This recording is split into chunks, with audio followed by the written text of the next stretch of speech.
ফামান কানা ইয়ারজু লিকা রাব্বিহি ফালইআমাল আমালান সালিহা। এতক্ষণ আলোচনার দ্বারা কি বুঝলেন? আমল লাগবে নি? কম না বেশি? আমল।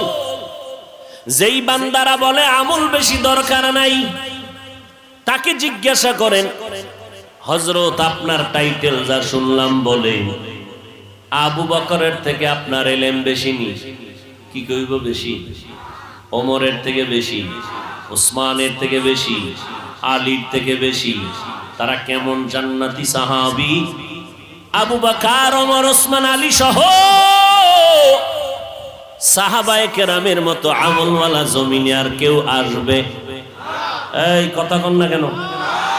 এটি ঔষধ দিচ্ছি, ঔষধ ভালো করে ধরে রাখবেন। ফিতনা, ওই যে বললাম একটু আগে, সোনার বাংলা ইসলাম কায়েম হবে কিনা চিন্তা হলেও অনেক অনেক অনেক পরে। এর আগে রাশিয়া কায়েম হবে কেন? আমাদের ইখতিলাফ, মতানৈক্য, টুপিওয়ালাদের কারণে। আল্লাহ হেদায়েত দান করুন। মানুষ মোহাব্বতে বয়ান শুনবে ভক্তি শ্রদ্ধা নিয়ে, ঠিক না?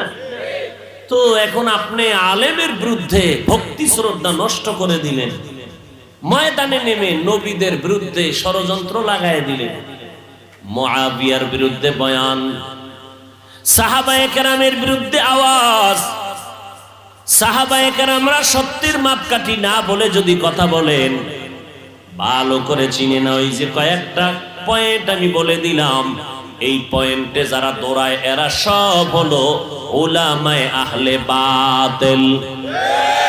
উলামায়ে, মানুষের পায়ে ধরে ধরে ধরে ধরে বলি, ভাইজান সন্তানটারে তান্টারে মাদ্রাসায় দেন। আপনি স্কুলে পড়াবেন, ডাক্তার বানাবেন, ইঞ্জিনিয়ার বানাবেন, আপনার সন্তান এমপি হবে, ডিসিএসপি হবে, আলহামদুলিল্লাহ। তবে আপনি ছোট থেকে কোরআন পড়ান। ডিসি সাহেবের সাথে দেখা, ডিসি সাহেব কয়, হুজুর আমাদেরকে ভিন্ন লাইনের মনে করবেন না, আমিও কোরআন পড়ি ডেলি। ডিসি সাহেব আপনি কোরআন কই শিখলেন? কয় ছোট সময় যখন হাঁটতে পারি অল্প অল্প, ওই সময় আমার আব্বা জান বাড়ির দরজার মক্তবে আমারে কোরআন পড়াইছেন। ও আল্লাহর বান্দা, আমার নবীর তাবিজ নাও। মদিনার নবী বলেন, ও সন্তানের মা বাবারা, সন্তানের বয়সটা যখন 7 বছর হবে, সন্তানের দাওয়াত দিয়া নামাজের মুসাল্লায় দাঁড় করাও। যদি 10 বছর হয়ে যায়, শাসন যদি করতে হয়, শাসন করিয়া হলো নামাজের মুসাল্লায় দাঁড়াও।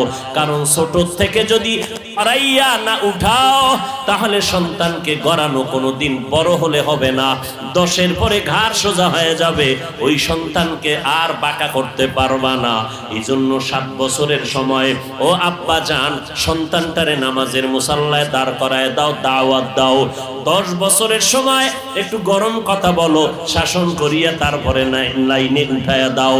এখন আমরা ওই ছোটবেলার থেকে পাগড়ি পরা শিখছি। মাদ্রাসায় যাইয়া ওস্তাদের সামনে কেমনে বসা লাগে আদব শিখলাম, পাগড়ি বাঁধা শিখলাম। ওই জায়গার আমলটা এখনো মোহাব্বতের সাথে করি। রাতের বেলা তাহাজ্জুদের অভ্যাস করেছি। ওই সময়ে যদি আমাদেরকে আমাদের ওস্তাদেরা তাহাজ্জুদের অভ্যাস না করাইতেন, এখন তাহাজ্জুদ পড়তে মনে চাইতো না। ও আল্লাহর বান্দারা, মদিনার নবী যদি বলে অল্প ছোট বয়সে গড়াইয়া উঠাও, নামাজের মুসাল্লায় দাও, কয়েক সূরা কেরাত পারে না, কয় এমনে এমনে দাঁড় করাও, আস্তে আস্তে শিখবে। এখন যদি কেউ কয় আগে সূরা পড়াও, মুখস্থ করাও 10 সূরা, এরপরে নামাজের দাঁড় করাও, তাহলে 10 বছর পার হয়ে যাবে, সম্ভব হবে না। আর মা বাবার দ্বারা তো হবেই না। আমি একজন বক্তা, আমি যদি আমার সন্তানরে মানুষ বানাইতে পারতাম, তাহলে আমি কেন আমার সন্তানের অন্য মাদ্রাসায় পড়াই? ডাক্তার সাহেব হাজার হাজার রোগীর চিকিৎসা করে, নিজে লেখাপড়া করাইয়া সন্তানটারে মানুষ বানায় না কেন? সন্তানটাকে কলেজ ভার্সিটিতে দিল কেন? কারণ নিজের দ্বারা সম্ভব না, অন্যের কাছে পাঠাও, সে তোমাকে মানুষ বানাবে। এখন আল্লাহর নবী বললেন ছোট থেকে গড়াও। আবার যদি কোনো আলেম বলে মাদ্রাসায় সন্তানকে ছোট বয়সে দিয়া সন্তানের কোনো লাভ হবে না, পাগড়ি বাঁধাইয়া মাথা নষ্ট করে দিলা, সন্তানগুলো পঙ্গু হয়ে যাইতেছে। আল্লাহর কসম, আমার সোনার বাংলায় তাকায় দেখো, যারা হেফজখানায় পড়ে, যারা মক্তবে পড়ে, নুরানি মাদ্রাসায় পড়ে, একটা সন্তান আজও পর্যন্ত মাথা নষ্ট হয় নাই। বরং এই ছোট বাচ্চা তাকরিমের মতো বাচ্চাটা ওই 111